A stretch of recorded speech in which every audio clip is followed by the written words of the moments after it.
Hello views, welcome to hit TV. నేను నరేష్. ఈరోజు మనతో పాటు క్రిక్ చాట్ విత్ వెంకట్ గారు ఉన్నారు. మాట్లాడదాం. Hi sir. Hi Naresh. Sir ఎలా ఉన్నారు sir? I'm very good. So 2 test match కూడా జరిగింది. సో ముందుగా ఈరోజు కెప్టెన్ కూల్ మహేంద్ర సింగ్ ధోని గారి బర్త్డే. సో ధోని గారి ప్రత్యేకత అంటే ఏం చెప్తారు మీరు? నరేష్, ధోని ప్రత్యేకతలు చాలా ఉన్నాయి. ఫస్ట్ అండ్ ఫార్మోస్ట్ ఏంటంటే అతను చాలా ordinary lower middle class family నుంచి వచ్చాడు. వాళ్ళ ఫాదర్ ఒక పంప్ ఆపరేటర్, ఒక లేబరర్ అనుకోండి, చిన్న సైజు ఉద్యోగి, చిరుద్యోగి. ఇతను కూడా ఒక టికెట్ కలెక్టర్గా పనిచేశాడు, మనకు తెలుసు. ధోని సినిమా కూడా అందరూ చూసింటారు. సో చాలా కష్టపడి పైకి వచ్చి ఎక్కడ జార్ఖండ్లో, రాంచీలో, అంటే జార్ఖండ్ అండ్ రాంచీ వాళ్ళకి క్రికెట్లో పెద్దగా క్రికెటర్స్ రారు అక్కడి నుంచి. అలాంటి ప్లేస్ నుంచి వచ్చి అది ఇండియన్ టీంలో మొదట్లో కీపింగ్ సరిగ్గా చేసేవాడు కాదు, బ్యాటింగ్ బాగా చేస్తాడని తీసుకున్నారు అతన్ని. సో బ్యాటింగ్ ద్వారా మళ్ళీ కీపింగ్ ఇంప్రూవ్ చేసుకొని ఇండియా క్యాప్టెన్ అయ్యి ఇండియాకి 3 ఐసీసీ ట్రోఫీలు గెలిపించి పెట్టాడు. ఎవరికి అసాధ్యం కాలేదు. 3 ICC T20 world cup, one day world cup and champions trophy 3 గెలిపించి పెట్టాడు. తర్వాత ఐపీఎల్ క్యాప్టెన్గా కూడా చెన్నైకి 5 టైటిల్స్ గెలిపించి పెట్టాడు. సో అతని ప్రత్యేకతలు ఏంటంటే చాలా ఉన్నాయి. ఒక ఫినిషర్గా అతని లాంటి ఫినిషర్ మనకి కనబడు. గేమ్స్ గ్రేటెస్ట్ ఫినిషర్ అని చెప్తారు అతన్ని. ఎందుకంటే మీరు మంచి ప్లాట్ఫామ్ క్రియేట్ చేస్తే, ఒకప్పుడు సచిన్లు, తర్వాత కోహ్లీలు మంచి ప్లాట్ఫామ్ క్రియేట్ చేస్తే దాన్ని బ్రహ్మాండంగా ఫినిష్ చేయడం, ముఖ్యంగా వైట్ బాల్ క్రికెట్లో, అది అతని ప్రత్యేకత. అండ్ కెప్టెన్గా అతను కూల్గా ఉండి చాలా టఫ్ సిచ్యుయేషన్స్లో మనకి విజయాలు అందించడం. అతను ఒక మేనేజ్మెంట్ ట్రైనీస్ ఉంటారు కదా, మేనేజ్మెంట్ నేర్చుకున్నారు. సో ఎట్లా టీంని మ్యాన్ మేనేజ్మెంట్ ఎట్లా చేయాలి, తర్వాత టఫ్ సిచ్యుయేషన్స్లో కూల్గా ఎలా ఉండాలి అనే దానికి అతను ఒక మేనేజ్మెంట్ లెసన్. అతను సైకాలజీలో, మేనేజ్మెంట్లో సంబంధించిన లెసన్ అది. సో కూల్గా మనం డీల్ చేయాలి, ఎంత టఫ్ సిచ్యుయేషన్ అయినా ప్రెషర్ని అంతా తట్టుకొని కూల్గా డీల్ చేయాలని చెప్పి. సో అతను లాంజివిటీ ఇన్ ద గేమ్. అతనికి 43 ఏళ్ళు వస్తున్నాయి, ఇంకా ఐపీఎల్ ఆడుతున్నాడు, ఫిట్నెస్ మెయింటైన్ చేసుకుంటాడు. సో ఏ రకంగా చూసుకున్నా ధోని ఒక రోల్ మోడల్ ఫర్ యంగ్స్టర్స్. అంటే మీ బ్యాక్గ్రౌండ్ ఏదైనా కావచ్చు, మీరు ఎక్కడి నుంచి రావచ్చు, కానీ మీరు ఉన్నత శిఖరాలు అధిరోహించవచ్చు. ధోని ఒక గ్రేటెస్ట్ ఎగ్జాంపుల్. మీరు అన్నట్టు ఆయన చాలా మంచి ఫినిషర్ సార్. ఆయన గేమ్ని అంటే ఏ విధంగా ఉన్నా కూడా దాన్ని అనుకూలంగా మలుచుకొని ఈజీగా తున్నప్రాయంగా అంటారా, అది చాలా నీట్గా ఫినిష్ చేస్తారు. సో అలాంటి క్రికెటర్ని మీరు అంటే వేరే క్రికెటర్ని చూసారా? అలాంటి క్రికెటర్ని ఆ విధంగా ఫినిష్ చేసే క్రికెట్ అంటే ఒకటి, ఇప్పుడు ధోని గురించి కానీ, లేకపోతే సచిన్ గురించి, కోహ్లీ, ఇలాంటి వాళ్ళ గురించి మనం మాట్లాడినప్పుడు వాళ్ళతో ఎవరిని పోల్చలేం. రైట్. ఇండియన్ క్రికెట్ అంటే ఒకప్పుడు నుంచే మీరు చూస్తున్నప్పుడు నుంచి చాలా మంది ఉండొచ్చు, కానీ మా జనరేషన్కి సచిన్, తర్వాత ధోని, ఇప్పుడు కోహ్లీ అరుదుగా ఉంటారు కదా సార్ ఇలాంటి వాళ్ళు? అరుదుగా ఉంటారు క్రికెట్. ఇప్పుడు అంటే ఇప్పుడు Bumrah, we can also say Bumrah. రేపొద్దున we can say about Shubman Gill, Rishabh Pant, వీళ్ళ గురించి కూడా అలాగే మాట్లాడు. ఇండియన్ క్రికెట్లో ఏంటంటే ఒక సూపర్ స్టార్ తర్వాత ఇంకో సూపర్ స్టార్ ఎమర్జ్ అవుతున్నాడు. మీరు చూడండి, ముందు సునీల్ గవాస్కర్ తర్వాత మనకి సునీల్ గవాస్కర్ రిటైర్ అయిన సచిన్ టెండూల్కర్ వచ్చాడు, రాహుల్ ద్రావిడ్ వచ్చాడు, తర్వాత ధోని వచ్చాడు, విరాట్ కోహ్లీ వచ్చాడు. Next we are seeing the next crop of super stars in Bumrah, Shubman Gill, Rishabh Pant, ఇలాంటి వాళ్ళు కూడా బాగా ఎమర్జ్ అవుతున్నారు, యశస్వి జైస్వాల్. సో ఇండియన్ క్రికెట్లో సూపర్ స్టార్స్ మంచి అంటే లెజెండరీ ఫిగర్స్, ఐకానిక్ స్టార్స్ అనేవాళ్ళు మనకి ఆ కంటిన్యూస్ సప్లై అనేది మనం చూస్తున్నాం. సో కపిల్ దేవ్ గారి తర్వాత చాలా గ్యాప్ ఉండే కదా సార్, సచిన్ గారు వచ్చే వరకు కూడా కంటిన్యూస్గా వస్తున్నారు. Kapil and Sachin played together. Kapil Dev end of his కెరియర్లో సచిన్ టెండూల్కర్ ఎంటర్ అయ్యాడు. సో కపిల్ ఫేడ్ అవుట్ అవడం, సచిన్ ఎమర్జ్ కావడం ఆల్మోస్ట్ సైమల్టేనియస్గా జరిగింది. సచిన్ టెండూల్కర్ వచ్చిన రోజుల్లో ఎట్లుండే సార్ ఆయన ఎంట్రీ ఇచ్చినప్పుడు? ఆయన ఎప్పుడు బాగా హైలైట్ అయ్యిండు? సచిన్ టెండూల్కర్ కెరియర్ అసలు ఆర్డినరీగా స్టార్ట్ అయింది. ఫస్ట్ టెస్ట్ మ్యాచ్లో 15 రన్స్ చేశాడు సచిన్ టెండూల్కర్. అది పాకిస్తాన్లో వసీం అక్రమ్, వకార్ యూనస్ కూడా సచిన్తో పాటే డెబ్యూ చేశాడు. సో అతను మెల్లగా స్టార్ట్ అయ్యాడు. ముఖ్యంగా వన్డే క్రికెట్లో అతను 70 మ్యాచ్లు ఆడినంత వరకు ఒక సెంచరీ కూడా లేదు.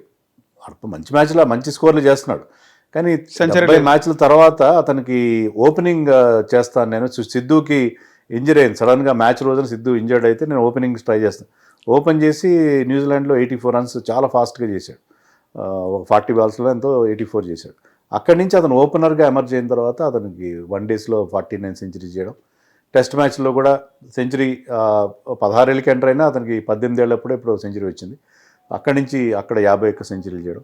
సో సచిన్ టెండూల్కర్ ఒక్కసారిగా బ్రహ్మాండమైన, బట్ అతని పొటెన్షియల్, అతని ప్రామిస్ అనేది మనకు తెలుసు. స్లో అండ్ స్టడీగా అతను రైజ్ ఒక్కసారి ఒక స్టేజ్ అందుకున్న తర్వాత there was no looking back for Sachin. India versus England second test ఏ విధంగా ఉంది sir? Second test is great win, ఎందుకంటే యంగ్ టీమ్ ఇది. ఆ యంగ్ టీంకి వచ్చిన ప్రాబ్లం ఏంటంటే ఫస్ట్ టెస్ట్ మ్యాచ్ గెలవాల్సిన మ్యాచ్ ఓడిపోయారు. చాలా పెద్ద డిసప్పాయింట్మెంట్. ఆ డిసప్పాయింట్మెంట్ నుంచి బయటపడి ఈ మ్యాచ్ గెలవడం చాలా ముఖ్యం. అందులో ఈ మ్యాచ్లో మీకు టీంలో ఉన్న ఏకైక మ్యాచ్ విన్నింగ్ బౌలర్ బుమ్రా లేడు. బుమ్రా లేకుండా ఆకాశ్దీప్ని తీసుకుని సిరాజ్ ఫస్ట్ మ్యాచ్లో పెద్ద గొప్ప బౌలింగ్ చేయలేదు, జడేజా మంచి బౌలింగ్ చేయలేదు, ప్రసిద్ధ్ కృష్ణ వెంట for lot of runs. So మన బౌలింగ్ ఎలా ఉంటుంది ఏంటి పరిస్థితి, ఒక అయోమయమైన పరిస్థితిలో మన టీం వెళ్ళింది. అయినా కూడా మన టీం అంత బాగా బ్యాటింగ్ చేయాలి. Shubman Gill led from the front. Shubman Gill గొప్పతనం ఏంటంటే ఇంతవరకు అతనికి ఇంగ్లాండ్లో సరైన రికార్డ్ లేదు, అవుట్ సైడ్ ఇండియా సరైన బ్యాటింగ్ రికార్డ్ లేదు, మనం గతంలో కూడా మాట్లాడుకున్నాం. రైట్. కానీ ఇప్పుడు అతను క్యాప్టెన్సీ భారం వేసిన తర్వాత కొంతమంది ఈవెన్ గ్రేట్ సచిన్ టెండూల్కర్ కూడా క్యాప్టెన్గా అతను బాగా పర్ఫామ్ చేయలేకపోయాడు. క్యాప్టెన్సీ లేకపోతే అతను బాగా ఆడేవాడు. సో క్యాప్టెన్సీ కొంతమందికి బర్డెన్ అవుతుంది, కొంతమందికి అది చాలా క్యాప్టెన్సీ ఎంజాయ్ చేస్తారు. Virat Kohli is another example. Virat Kohli కూడా ఫస్ట్ 2 టెస్ట్లో సెంచరీస్ చేశాడు క్యాప్టెన్గా. అలాగే శుభ్మన్ గిల్ కూడా ఈ మ్యాచ్లో ఫస్ట్ ఇన్నింగ్స్లో 269 చేయడం, సెకండ్ ఇన్నింగ్స్లో 161 చేయడం, ఎక్స్ట్రాడినరీ పర్ఫార్మెన్స్ అతని నుంచి. అలాగే ఆకాశ్దీప్ ఫస్ట్ టెస్ట్ మ్యాచ్లో ఆడించలేదు, కానీ ఇక్కడ ఇంగ్లాండ్లో ఫస్ట్ టైం ఆడుతూ అతను 10 వికెట్లు తీయడం. అండ్ సిరాజ్ ఫస్ట్ ఇన్నింగ్స్లో 6, సెకండ్ ఇన్నింగ్స్లో 1 వికెట్, 7 వికెట్లు తీయడం. సో మనకి మంచి మంచి స్టార్స్ ఎమర్జ్ అయ్యారు. ఈవెన్ రిషబ్ పంత్ పర్ఫార్మెన్స్ కానీ, జడేజా బోత్ ఇన్నింగ్స్లో ఈ scored good runs. And KL Rahul, Yashasvi Jaiswal, అందరి కాంట్రిబ్యూషన్ ఉంది. సో డెఫినెట్లీ చాలా చాలా స్వీట్ విన్. ఎందుకంటే ఎడ్జ్బాస్టన్లో మనం ఎప్పుడు గెలవలేదు. అక్కడ 8 టెస్టులు ఆడితే గతంలో 7 టెస్ట్ మ్యాచ్లు ఓడిపోయాం. సో 9వ టెస్ట్ మ్యాచ్లో మనం అక్కడ ఒక రేర్ విన్, ఎందుకంటే అది ఎప్పుడు కూడా మనకి అచ్చిరాని గ్రౌండ్ అది. అలాంటి గ్రౌండ్లో మనం గెలవడం అనేది యంగ్ టీంతో, చాలా చాలా యంగ్ టీం, ఎవరికి పెద్ద ఎక్స్పీరియన్స్ లేదు అక్కడ. అలాంటి టీంతో గెలవడం నిజంగా it was a great victory. అలాగే ఆకాశ్దీప్ 10 వికెట్స్ కోసం మాట్లాడుకోవాలి సార్. యా, ఎలా అనిపించింది మీకు? ఆకాశ్దీప్ని ఫస్ట్ టెస్ట్లో ఆడించకపోవడం చాలా పెద్ద మిస్టేక్ యాక్చువల్లీ. అతన్ని గతంలో కూడా ప్లేస్లో అతను ఆడించాల్సి ఉంది. ఎందుకంటే అతనికి is an out and out test bowler. ఇప్పుడు మీరు ప్రసిద్ధ్ కృష్ణ తీసుకోండి, సిరాజ్ తీసుకోండి, బుమ్రా తీసుకోండి, వీళ్ళు ఐపీఎల్ ఆడతారు, T20s ఆడతారు, వన్డేస్ ఆడతారు. ఆకాశ్దీప్ ఏంటంటే తన ఐపీఎల్ టీంలో కూడా అతను రెగ్యులర్ ప్లేస్ లేదు. ఈ ప్లేస్ ఫర్ లక్నో, అంతకుముందు ఆర్సీబీ కాడు. అతను he's not an IPL bowler, he's an test bowler. ఈ మధ్య కాలంలో మనకి ఇలాంటి బౌలర్స్ లేరు. మనకి దొరికే వాళ్ళందరూ కూడా వాళ్ళ ఫోకస్ అంతా కూడా మీకు వైట్ బాల్ క్రికెట్ మీద, ఐపీఎల్ మీద ఉంటుంది. ఆకాశ్దీప్ ప్రత్యేకత ఏంటంటే like Cheteshwar Pujara is a test bowler. Test match length తెలుసు, అతను టెస్ట్ మ్యాచ్లో ఎలా బౌల్ చేయాలో తెలుసు. మరి అలాంటి బౌలర్ని మనం పక్కన పెట్టడం అనేది కరెక్ట్ కాదు. So that was a mistake first టెస్ట్లో. సో సెకండ్ టెస్ట్లో అది కరెక్ట్ చేస్తున్నారు. అది అతను ప్రూవ్ చేశాడు కూడా. సెలెక్టర్స్ని కూడా ఎంబారస్ చేశాడు టీమ్ మేనేజ్మెంట్, ఎందుకంటే by picking up 10 wickets. So అలాంటి బౌలర్ని మనం పక్కన పెట్టాం. కానీ రైట్ టైంలో అతనికి ఆ బ్రేక్ వచ్చినప్పుడు అతను హీ వాజ్ ఎక్స్ట్రాడినరీ. ఇప్పుడు ఫాస్ట్ బౌలర్స్ ఏంటంటే the hunt in pairs. So Siraj ఒకవైపు, అతను ఒకవైపు మంచి బౌలింగ్ చేశారు, డిసిప్లిన్గా బౌలింగ్ చేశారు. ఈవెన్ ప్రసిద్ధ్ కృష్ణ లాస్ట్ మ్యాచ్లో అన్ని రన్స్ ఇచ్చిన ప్రసిద్ధ్ కృష్ణ రైట్ ఇక్కడ కూడా ఫస్ట్ ఇన్నింగ్స్లో కాస్త ఎక్కువ రన్సే ఇచ్చాడు. కానీ సెకండ్ ఇన్నింగ్స్లో he bowled very tight lines, discipline bowling చేశాడు. సో మన టీం చాలా తొందరగా ఫస్ట్ టెస్ట్లో చేసిన మిస్టేక్స్ నుంచి కోలుకోరు. ఫస్ట్ టెస్ట్లో మన టెయిల్ ఎండర్స్ రన్స్ చేయలేదు, ఇక్కడ మన టెయిల్ ఎండర్స్ రన్స్ చేశారు. తర్వాత బౌలింగ్ బెటర్ అయింది, క్యాచ్లన్నీ పట్టుకున్నారు, మంచి క్యాచ్లు పట్టుకున్నారు. ఒక్క క్యాచ్ కూడా డ్రాప్ కాలేదు. నాకు తెలిసైతే ఒక చెప్పుకోదగ్గ క్యాచ్ అయింది, డ్రాప్ కాలేదు. లాస్ట్లో ఒక క్యాచ్ డ్రాప్ అయింది బై సిరాజ్, అది మినహాయిస్తే. సో ఫస్ట్ టెస్ట్లో చేసిన మిస్టేక్స్ నుంచి తొందరగా వాళ్ళు నేర్చుకొని they won the match for us. Right. అలాగే Edgbaston test victory after 68 years. ఎలా చూస్తారు? అదే అండి, ఇప్పుడు మనం 8 టెస్టుల్లో 7 టెస్టులు ఓడిపోయాం, 1 డ్రా చేసుకున్నాం. ఎప్పుడు గెలవని చోట్ల మనం గెలుస్తున్నాం. మనం 2008లో పర్త్లో గెలిచాము, తర్వాత 58 ఏళ్ల తర్వాత బ్రిస్బెయిన్లో మనం 2021లో గెలిచాం. లాస్ట్ ఇయర్ మనం సౌత్ ఆఫ్రికా కేప్ టౌన్లో గెలిచాం. అండ్ ఇప్పుడు ఇక్కడ ఎడ్జ్బాస్టన్లో మనం ఇంతవరకు ఎప్పుడు గెలవని చోట 1967 నుంచి ఆడుతున్నాం. అక్కడ 8 టెస్టులు ఎప్పుడు మనకి విజయం దక్కలేదు. అక్కడ ఎప్పుడు కూడా అది బౌలర్ ఫ్రెండ్లీగా ఉంది. ఇక్కడ ఫ్లాట్ వికెట్ ఉంది, no doubt, wicket was very flat. కానీ అదే వికెట్ మీద ఇంగ్లాండ్ వాళ్ళు బ్యాటింగ్ చేయలేకపోయారు. వాళ్ళ గ్రేట్ బ్యాట్స్మెన్ జో రూట్ కూడా పెద్దగా రన్స్ చేయలేదు. వాళ్ళ టాప్ 3 ముగ్గురు ఫెయిల్ అయ్యారు. Only Jamie Smith and Harry Brook తప్పిస్తే వాళ్ళు మిగతా బ్యాట్స్మెన్ వాళ్ళకి కూడా ఫెయిల్ అయ్యారు. కానీ అలాంటి పిచ్ మీద అక్కడే ఆకాష్దీప్ గ్రేట్నెస్ కానీ సిరాజ్ గ్రేట్నెస్ కానీ మనం చెప్పుకోవాలి.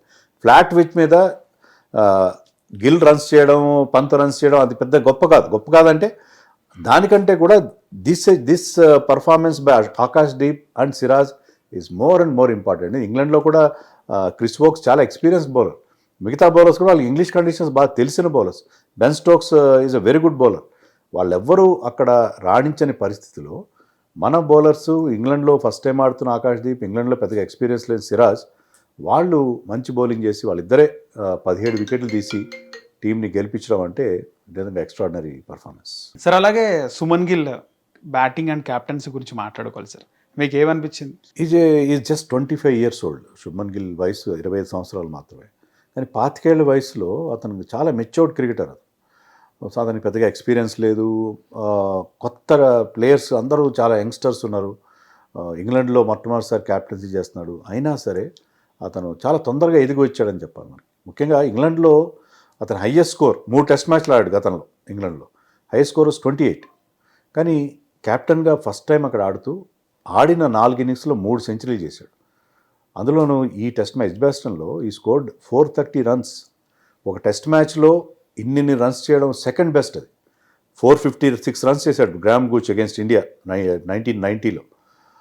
333 and 123 చేశాడు. 456 runs in a single test match by single batsmen. 456 runs అనేది ఒక టీమ్ స్కోర్ ఉంటుంది. అలాంటిది ఒక 430 runs అతను చేయడం అంటే అతని టెంపర్మెంట్, అతని హంగర్ ఫర్ రన్స్, అతని ఫిట్నెస్, అతని పట్టుదల కెప్టెన్గా టీంని. ఎందుకంటే టీంలో బౌలింగ్ అంత స్ట్రాంగ్గా కనబట్టలేదు. బ్యాటింగ్ బాగా చేయాలి, బ్యాటింగ్ ద్వారా మనం match we have to bat England out of this match అనే ఒక విల్ పవర్తో అతను ఆడిన ఇన్నింగ్స్ 2 innings నిజంగా ఫినామినల్. నిజంగా పర్టికులర్లీ ఈ మ్యాచ్లో, లాస్ట్ మ్యాచ్లో కూడా సెంచరీ చేశాడు. కానీ ఈ మ్యాచ్లో అతను ఆడిన 2 innings మాత్రం ఎక్స్ట్రాడినరీ పర్ఫార్మెన్స్. అండ్ క్యాప్టెన్సీ కూడా మీరు అడిగారు. క్యాప్టెన్సీలో ఇప్పటికీ కొంత డిఫెన్సివ్గా ఉన్నాడు. కానీ లాస్ట్ డే రోజున because so many runs are there, మంచి అటాకింగ్ ఫీల్డ్స్ పెట్టాడు. బౌలింగ్ చేంజెస్ కూడా చాలా ఇమాజినేటివ్ బౌలింగ్ చేంజెస్ ఉన్నాయి. సో మొదట్లో ఫస్ట్ టెస్ట్లో కాస్త డిఫెన్సివ్గా అనిపించాడు, ఓవర్ డిఫెన్సివ్గా.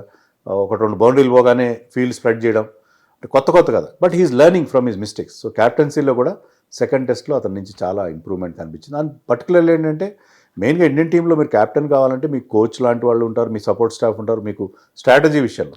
బట్ మీ టీంతో మీరు ఎలా డీల్ చేస్తారు, క్యాప్టెన్ మీ టీంని ఎలా మీరు మోటివేట్ చేస్తారు, ఎలా వాళ్ళని ఆన్ ఫీల్డ్ వాళ్ళ దగ్గర నుంచి పర్ఫార్మెన్స్ రాబడతారు, ఆ విషయంలో శుభ్మన్ గిల్కి మనం ఫుల్ మార్క్స్ ఇవ్వచ్చు. ఎందుకంటే అతను the way he's encouraging his bowlers, the way he's dealing with his fellow players. Indian టీంలో చాలామంది బిగ్ స్టార్స్ ఉంటారు. రైట్. ఇప్పుడు Rishabh Pant is a senior man to Shubman Gill, KL Rahul, Jadeja, వీళ్ళందరూ, బుమ్రా, వీళ్ళందరూ శుభ్మన్ గిల్ కంటే చాలా సీనియర్స్. వాళ్ళు చాలా అచీవ్ చేశారు కూడా. వాళ్ళు అలాంటి సీనియర్స్తో కూడా అతను బాగా ఈజీగా మేనేజ్ చేయడం, మ్యాన్ మేనేజ్మెంట్ చాలా బాగుంది అతను. So that way he gets full marks in manage. Strategy విషయంలో తర్వాత కొంచెం అగ్రెసివ్ టాక్టిక్స్ విషయంలో ఇంకా కొంత నేర్చుకోవాల్సి ఉంది. But he will learn. It's only second test match. Right sir. అలాగే మన ఇండియన్ టీం అంటే బౌలింగ్ లైనప్ ఎట్లుందంటారు బుమ్రా లేకుండా? అదే కదా, బుమ్రా లేని లోటు. ఇప్పుడు మన రికార్డు కూడా చూస్తే నా దగ్గర స్టాట్స్ రెడీగా లేవు. మనకి తెలుస్తుంది ఏంటంటే బుమ్రా లేనప్పుడు సిరాజ్ చాలా బాగా బౌలింగ్ వేస్తాడు. బుమ్రా ఉన్నప్పుడు బుమ్రా షాడోలో ఉండిపోతాడు. బుమ్రా నేరుగా ఉండిపోయి అతను అంతగా తన పర్ఫార్మెన్స్ మీద అంత దృష్టి పెట్టేట్లేడు. కానీ బుమ్రా ఎప్పుడైతే లేడో అతను లీడర్షిప్ రోల్ని ఎంజాయ్ చేస్తున్నాడు. నా బుమ్రా ఆబ్సెన్స్లో అతను he's the leader of the pack. బౌలింగ్లో అతనే లీడర్. సో బుమ్రా లేనప్పుడు ఎప్పుడు కూడా బుమ్రా ఆడని మ్యాచ్లో సిరాజ్ రికార్డ్ చాలా బాగుంది. సో ఐ థింక్ బుమ్రా లేని లోటు ఫస్ట్ ఇన్నింగ్స్లో పర్టికులర్లీ అతను తొందరగా వికెట్స్ తీయడం, ముఖ్యంగా బెన్ స్టోక్స్ లాంటి ప్లేయర్స్ని అవుట్ చేయడం చాలా క్రూషియల్. అది ఫస్ట్ ఇన్నింగ్స్లో Akashdeep also bowled very well. Both innings he's the outstanding bowler in both the innings. But Siraj కూడా లాస్ట్ మ్యాచ్లో అంత మంచి మ్యాచ్ లేదు అతనికి. తర్వాత ఆస్ట్రేలియా టూర్లో ఫెయిల్ అయ్యాడు, టీంలో తన ప్లేస్ కూడా కోల్పోయాడు. ఇండియా వన్డే టీంలో ప్లేస్ కోల్పోయాడు, ఛాంపియన్స్ ట్రోఫీలో అతను లేడు. కానీ రెగ్యులర్గా మ్యాచ్లు ఆడుతున్నాడు అతను. మీరు చూస్తే ఏంటంటే అతను గ్యాపే లేదు Siraj. But his fitness is very good and he's delivered. And Akashdeep is extraordinary. Akashdeep అంటే వీళ్ళిద్దరూ ఇలా ఇంత మంచి పర్ఫార్మెన్స్ ఇస్తారని ఎవరు ఊహించలేదు. వాళ్ళిద్దరు అంత మంచి పర్ఫార్మెన్స్ ఇవ్వడం అండ్ ప్రసిద్ధ్ కృష్ణ వాళ్ళకి సపోర్ట్ చేయడం, జడేజా అండ్ వాషింగ్టన్ సుందర్ కూడా. సో టీమ్ ఓవరాల్గా చాలా బాగా కంబ్యాక్ అయింది. ఫస్ట్ టెస్ట్ మ్యాచ్ ఓడిపోయిన తర్వాత, గెలవాల్సిన ఫస్ట్ టెస్ట్ మ్యాచ్ ఓడిపోయి 5 సెంచరీలు చేసి ఓడిపోయిన తర్వాత చాలా బాగా కంబ్యాక్ అయింది టీం. సార్ మరోవైపు అండర్-19 కూడా నడుస్తుంది. సో అండర్-19లో 14 years వైభవ్ కానీ సూర్యవంశీ కానీ బాగా పర్ఫామ్ చేస్తున్నారు. యా, సో ఎలా చూస్తారు దాన్ని? అతను చాలా ఎక్స్ట్రాడినరీ ప్లేయర్. సో అంటే ఇప్పుడే మనం అతని గురించి చాలా చెప్పేసి మరో సచిన్ టెండూల్కర్ లేకపోతే అతను డెఫినెట్గా ఇండియాకి ఆడేయాలి ఇలాంటివన్నీ మనం ఏం మాట్లాడదు. Let us go in a go about him in a very cautious manner. చాలా కాషియస్గా, చాలా జాగ్రత్తగా అతని విషయంలో మనం ముందుకెళ్ళాలి. ఎందుకంటే 14 yearsలో అతను చాలా అచీవ్ చేస్తున్నాడు. ఐపీఎల్ లాంటి చోట్ల ఫాస్టెస్ట్ 100 కొట్టిన ప్లేయర్ అతను. సార్ అలాంటి ప్లేయర్కి అండర్-19లో ఆడడం పెద్ద విశేషం. అండర్-19 బౌలర్స్ వాళ్ళు చాలా ఈజీ అతను. సో అక్కడ అతను బ్రహ్మాండంగా రెచ్చిపోయి ఆడుతున్నాడు. బట్ అతను ఇప్పుడే మనం బ్రహ్మరథం పట్టేసి ఆకాశానికి ఎత్తేస్తే చాలా డ్యామేజ్ జరుగుతుంది. 14 yearsలో చాలా ఇంప్రెషనబుల్ ఏజ్ అది. ఆ ఏజ్లో వాళ్ళ థింకింగ్ డిఫరెంట్గా ఉంటుంది, మెచ్యూరిటీ లెవెల్స్ చాలా తక్కువ ఉంటాయి. సో అతని విషయంలో మీడియా కానీ మనందరం కూడా చాలా కాషియస్గా డీల్ చేయాలి. అతన్ని ఆ గ్రోత్ అనేది చాలా పద్ధతిగా, అతను ఇమీడియట్గా ఇండియన్ టీంలోకి రావాలని చాలామంది అంటున్నారు. I don't think so. అంటే వైట్ బాల్ క్రికెట్లో అయినా ఇమ్మీడియట్గా అతను తీసుకురావాల్సిన అవసరం లేదు. లెట్ హిమ్ ప్లే డొమెస్టిక్లో సీనియర్ లెవెల్ ఆడమనండి, ముస్తాక్ అలీ ఆడమనండి, Vijay Hazare domestic white ball cricket ఆడి అక్కడ కూడా అతను షైన్ అయిన తర్వాత మెల్లగా ఆ ట్రాన్సిషన్ అది from age group two higher level చాలా స్మూత్గా ఉండాలి. ఒక ఐపీఎల్ సీజన్ బాగా ఆడినంత మాత్రం ఇమీడియట్గా ఐపీఎల్ కూడా కొద్ది మ్యాచ్లో ఆడాడు అతను, లాస్ట్లో ఆడాడు. So we have to watch him carefully. అతను బాగా జాగ్రత్తగా గ్రూమ్ చేసి ఇండియన్ టీంలోకి తీసుకురావాలి. 14 yearsగా ఒక ప్లేయర్ని తీసుకొచ్చి ఒక స్టార్ అట్రాక్షన్గా అతన్ని అంటే అతన్ని ఇప్పుడు మనం ఈ ఫ్యాషన్ షోస్లో షో స్టాపర్ అని ఉంటారు చూడండి, అట్లా అతన్ని ఒక మార్కెటబుల్ ప్రోడక్ట్గా మనం భావిస్తే కష్టం. వీ హ్యావ్ టు అతన్ని transition from junior level to senior level చాలా స్మూత్గా చేయాల్సిన అవసరం ఉంది. సార్ నాకు ఒక డౌట్ సార్, ఎందుకని టెస్ట్ మ్యాచెస్కి శ్రేయస్ అయ్యర్ని సెలెక్ట్ చేస్తలేరు అంటే ఏం చెప్తారు? శ్రేయస్ అయ్యర్ని సెలెక్ట్ చేయట్లేదంటే మరి అతని పర్ఫార్మెన్స్ అవుట్ సైడ్ ఇండియా పెద్ద గొప్పగా లేదు. ఈవెన్ ఇండియాలో కూడా లాస్ట్ టైం ఇంగ్లాండ్తో జరిగిన టెస్ట్ సిరీస్లో, ఇండియన్ సిరీస్లో ఆడిస్తే అతను ఫెయిల్ అయ్యాడు. సో అతను డొమెస్టిక్లో కొన్ని రన్స్ చేశాడు, చాలా బ్రహ్మాండంగా. అతను ఎక్కువ రన్స్ చేసిన కంటే IPL. So IPL is not test cricket. అతనికి ఆల్రెడీ మనకు తెలిసిన వీక్నెస్ ఏంటంటే అతను బౌన్సర్లు ఆడడంలో ఇబ్బంది పడతాడు. సో ప్రస్తుతం ఉన్న టీంలో సెలెక్టర్స్ ఏం ప్రయారిటీ తీసుకున్నారంటే ఎవరైతే డొమెస్టిక్లో బాగా పర్ఫామ్ చేశారో లైక్ కరుణ్ నాయర్, వాళ్ళకి అవకాశం ఇచ్చారు. సో శ్రేయస్ అయ్యర్ ఎప్పుడు పిక్చర్లోకి వస్తాడంటే ఈ తర్వాత మనం ఇంగ్లాండ్ టూర్ తర్వాత ఇండియాలో టెస్ట్లు ఆడబోతున్నాం. సో డొమెస్టిక్ ఇండియాలో హోమ్ గ్రౌండ్లో ఆడబోయే మన హోమ్ టెస్ట్ మ్యాచెస్కి డెఫినెట్గా శ్రేయస్ అయ్యర్ పిక్చర్లోకి వస్తాడు. అక్కడ క్లిక్ అయితే will play out side also. Out side కూడా అతను అవకాశం ఇస్తారు. సో అతను తీసుకోపోవడంలో నాకైతే అలాంటి అభ్యంతరం లేదు. ఎందుకంటే అతను అంత ఎక్స్ట్రాడినరీ పర్ఫార్మెన్స్ చేసి ఇంగ్లాండ్తో జరిగిన సిరీస్లో ఫెయిల్ అయిన తర్వాత అతను మనకి, ఎందుకంటే అభిమన్యు ఈశ్వరన్ లాంటి వాళ్ళు they have scored more runs than him in domestic matches of late. Right sir, ఈ టెస్ట్ మ్యాచ్లో ఫస్ట్ ఇన్నింగ్స్లో రవీంద్ర జడేజా గురించి ప్రత్యేకంగా మాట్లాడుకోవాలి. సో ఎలా అనిపించింది మీకు? రవీంద్ర జడేజా ఫస్ట్ ఇన్నింగ్స్లో చాలా ఇంపార్టెంట్ ఇన్నింగ్స్ ఆడాడు, ఒక 89 అంతా చేశాడు. సెకండ్ ఇన్నింగ్స్లో కూడా ఒక 60 సంథింగ్ చేశాడు. సో అతను ఎంత యూస్ఫుల్ బ్యాట్స్మెన్ అనేది మరొకసారి ప్రూవ్ అయింది. బౌలింగ్లో కూడా ప్రాబ్లం ఏంటంటే అతను basically is a bowling allrounder. బౌలింగ్లో నో డౌట్ ఇంగ్లాండ్లో పెద్ద స్పిన్నర్స్కి హెల్ప్ ఉండే అవకాశం లేదు. బౌలింగ్లో అతని నుంచి మనం మరింత ఎక్కువ ఎక్స్పెక్ట్ చేసాం. బౌలింగ్ విషయంలో కొంత డిసప్పాయింటింగ్, బట్ బ్యాటింగ్ విషయంలో మాత్రం ఎక్స్ట్రాడినరీ బ్యాటింగ్ అతని నుంచి. ఎందుకంటే ఆ గ్రౌండ్లో ఎగ్జిబిషన్లో లాస్ట్ టైం కూడా సెంచరీ చేశాడు 2-3 years బ్యాక్ అతను. సో ఇప్పుడు కూడా అతను అదే రకమైన పర్ఫార్మెన్స్. సో బ్యాటింగ్ విషయంలో మనకు ఎలాంటి ఇబ్బంది లేదు. ఈవెన్ వాషింగ్టన్ సుందర్ కూడా బ్యాటింగ్ బాగా చేశాడు ఫస్ట్ ఇన్నింగ్స్లో, బౌలింగ్ అంత గొప్పగా ఏం చేయలేదు. But crucial wicket, Ben Stokes wicket ఇచ్చాడు లాస్ట్ డే రోజున. బట్ ఓవరాల్గా నాకు ఏమనిపించింది అంటే మనకి సరే లాస్ట్ మ్యాచ్లో ఆకాశ్దీప్, సిరాజ్ బాగా బౌలింగ్ చేశారు, బుమ్రా వస్తున్నాడు. But still we need to have strike bowler as spinner మనకి ఇంత మంచి బ్యాటింగ్ ఉంది కాబట్టి మీరు నెక్స్ట్ మ్యాచ్లో కుల్దీప్ యాదవ్ని ఆడించుకోండి. వాషింగ్టన్ సుందర్ డ్రాప్ చేసి యూ ప్లే కుల్దీప్ యాదవ్. కుల్దీప్ యాదవ్ మీకు ఆ వికెట్ టేకింగ్ ఆప్షన్ ఇస్తాడు. Sir Nitish Kumar poor performance అంటారా, ఫెయిల్ అవుతున్నాడు అన్న? పూర్ పర్ఫార్మెన్స్ అనడానికి లేదు, దానికి నేను 2-3 రీజన్స్ చెప్తాను. ఫస్ట్ ఇన్నింగ్స్లో ఈ got a very good delivery. అతను బ్యాటింగ్ వచ్చి రావడంతోనే ఒక మంచి ఇన్ కటర్ వచ్చింది, అది దాంతో అతను బౌల్డ్ అయ్యాడు. సెకండ్ ఇన్నింగ్స్లో అతని రోల్ ఏంటంటే క్విక్ రన్స్ చేయాలి. ఇండియా డిక్లరేషన్ దగ్గరలో ఉంది, రావడంతో ఒక రివర్స్ స్వీప్ ట్రై చేశాడు, మిస్ అయ్యాడు. తర్వాత అతను అవుట్ అయిపోయాడు, 1 రన్ చేసి అవుట్ అయిపోయాడు. అతనికి టీం ఇచ్చిన ఇదేంటంటే నీ స్కోర్ కోసం చూసుకోకు. మనం వన్డేల్లో కూడా చూస్తాం, మనం లాస్ట్ వచ్చే బ్యాట్స్మెన్ తన ఇండివిజువల్ స్కోర్ కోసం చూడు, టీం కోసం ర్యాష్ అంటే కొంచెం ఛాన్స్ తీసుకుని ఆడతాడు. సో అతను ఆ టీం ఇంట్రెస్ట్ని ముందు పెట్టుకుని తను డిఫెన్స్ ఆడకుండా తను షాట్ కోసం వెళ్ళి అవుట్ అయ్యాడు, తప్పేం లేదు. బౌలింగ్ విషయం అంటారా, అతను వేసింది 6 ఓవర్లు, ఫస్ట్ ఇన్నింగ్స్లో 6 ఓవర్లో క్యాచ్ మిస్ చేశాడు రిషబ్ పంత్, లేకపోతే వికెట్ కూడా వచ్చిండేది. So how can we say he he's failed? Fail అవుతారు, అందరూ ఫెయిల్ అవుతారు. రాహుల్ కూడా ఫస్ట్ ఇన్నింగ్స్లో ఫెయిల్ అయ్యాడు. సో ఒక ఇన్నింగ్స్లో ఫెయిల్ అయ్యాడు, 2 ఇన్నింగ్స్లో క్విక్ రన్స్ చేసే ప్రయత్నంలో అవుట్ అయ్యాడు. బౌలింగ్లో 6 ఓవర్లు వేసిన దాంట్లో ఒక వికెట్ వచ్చిండేది అది. So I have no complaints against his performance. అతను కంటిన్యూ చేయాలి. ఆస్ట్రేలియాలో ఈ డిడ్ రియల్లీ వెల్. అతను ఏదో మన తెలుగువాడు కాబట్టి మనం వెనకేసుకు వస్తున్నామని కాదు. ఆస్ట్రేలియాలో మెల్బోర్న్లో సెంచరీ చేశాడు, ఇంకా ఒక 2-3 40s చేశాడు, ఒక 30 చేశాడు. సో అంత కన్సిస్టెంట్గా ఆస్ట్రేలియాలో ఎవరు ఆడలేదు. మిగతా బ్యాట్స్మెన్ చాలా వరకు, అందరూ కాదు చాలా వరకు ఆడలేదు. అలాంటి ప్లేయర్ని మీరు ఒక లాంగ్ రన్ ఇవ్వాలి.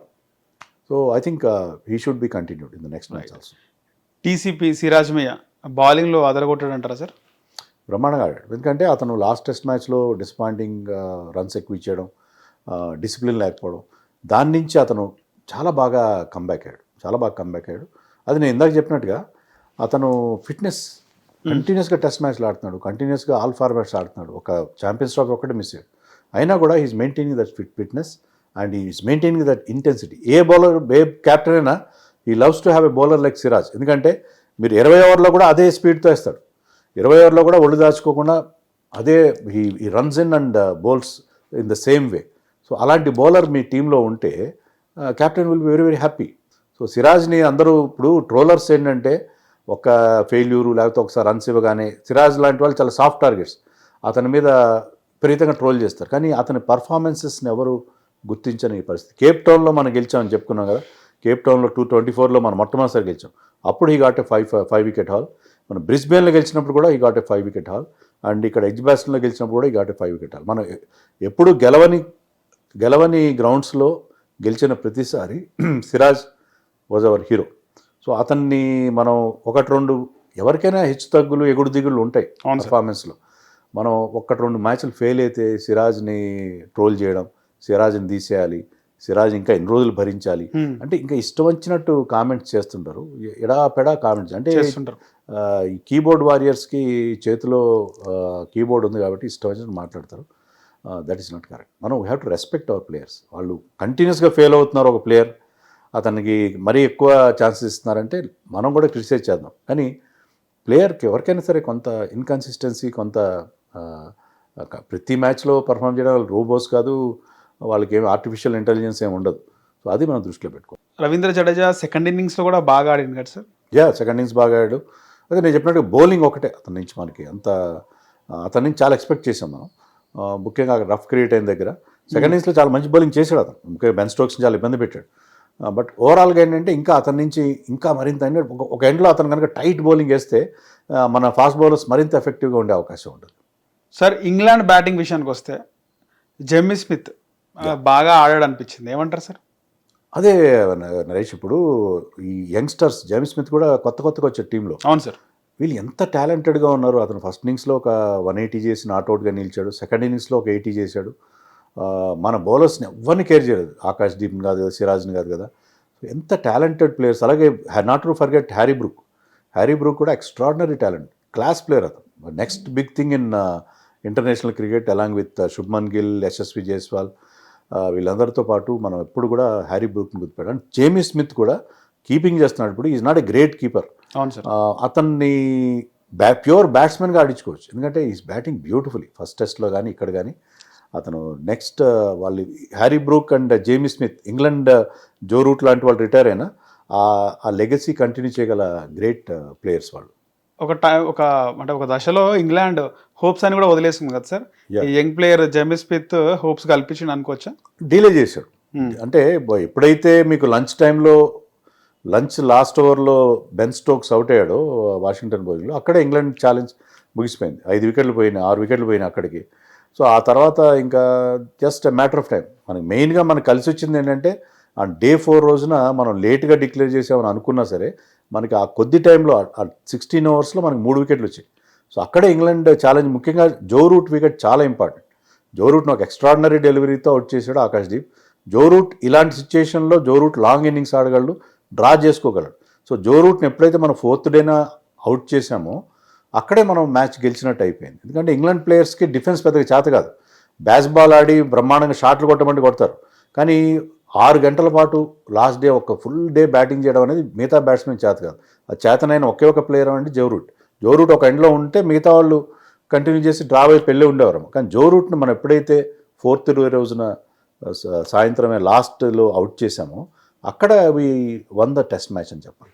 సార్ నాకు డౌట్ సార్, ఎందుకు టెస్ట్ మ్యాచెస్లో బౌలర్స్ యార్కర్లు వేయరా సార్? వేయకూడదా, లేకపోతే వాంటెడ్లీ వేయరా? యార్కర్స్ అంటే టెస్ట్ మ్యాచ్లో బ్యాట్స్మెన్ డిఫెన్సివ్ యార్కర్స్ ఎప్పుడు వర్కౌట్ అవుతాయంటే బ్యాట్స్మెన్ షాట్స్ కోసం వెళ్తున్నప్పుడు బ్యాట్స్మెన్ యార్కర్ వేయబోయి మీరు మంచి అది ఫుల్ టాస్ పడింది అనుకోండి, లేకపోతే హాఫ్ వాలీ పడింది అనుకోండి, చక్కగా డ్రైవ్ చేసుకుంటారు. టెస్ట్ మ్యాచ్లో మీకు ఎక్కువ మంది ఫీల్డర్స్ బౌండరీ లైన్ మీద ఉండరు.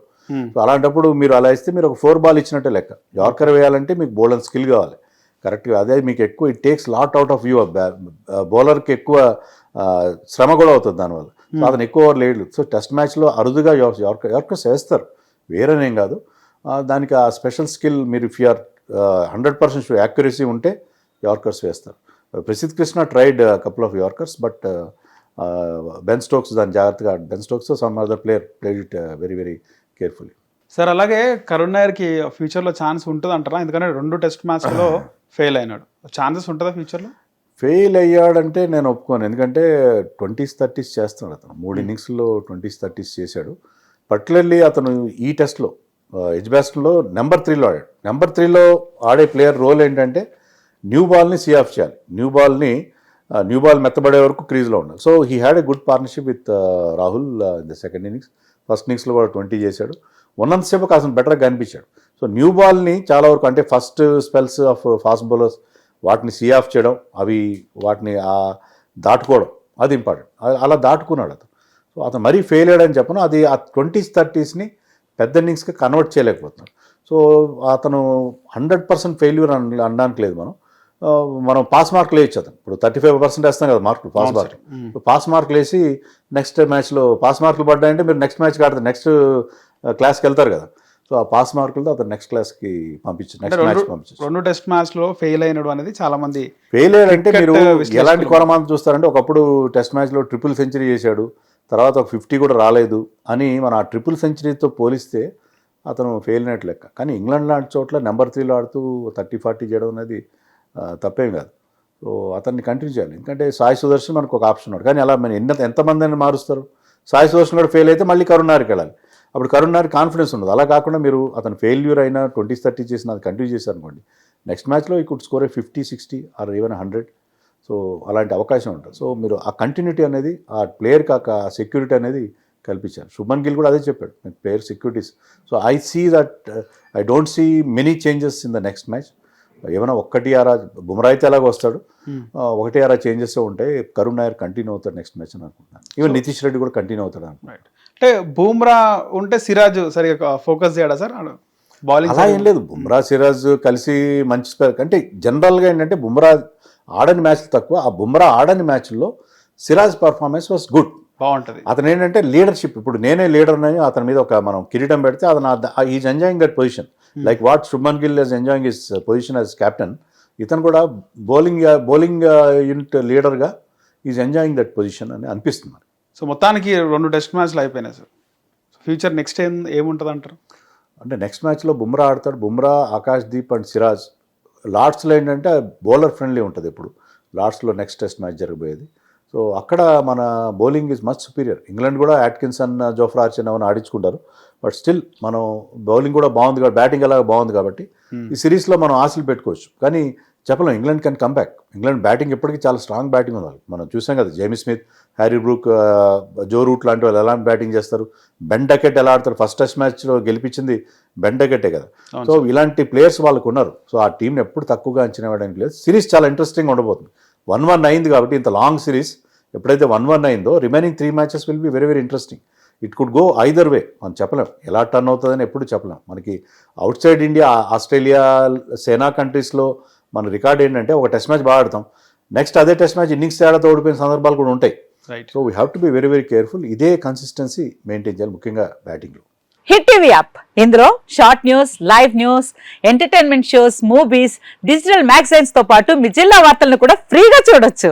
ఇంకెందుకు ఆలస్యం, వెంటనే హిట్ టీవీ యాప్ ని డౌన్లోడ్ చేసుకుని ఫ్రీగా ఎంటర్టైన్మెంట్ పొందండి. Hit TV app. Hit TV app. Please download Hit TV app. Hit TV యాప్ని ఫ్రీగా డౌన్లోడ్ చేసుకొని ఎంజాయ్ చేయండి. మీకు నచ్చిన ఎంటర్టైన్మెంట్ కోసం హిట్ టీవీ యాప్ ని ఫ్రీగా డౌన్లోడ్ చేసుకుని ఎంజాయ్ చేయండి. హిట్ టీవీ యాప్ని డౌన్లోడ్ చేసుకుని ఆస్వాదించండి, ఆశీర్వదించండి. ఇంతమంది సెలబ్రిటీలు హిట్ టీవీ యాప్ ని డౌన్లోడ్ చేసుకోండి అని చెప్తున్నారంటే ఎంత మంచి యాప్ ఆలోచించండి. అమెరికా అమెరికా అమెరికా అమెరికాలో చదవాలనుకునే వాళ్ళకి విశ్వసనీయమైన పేరు మన శౌర్య కన్సల్టెన్సీ. UK లో 1 year masters. UK లో 1 year masters. 2 years work permit up to 5 years visa. Contact Saurya Consultancy. Contact 89851 89851.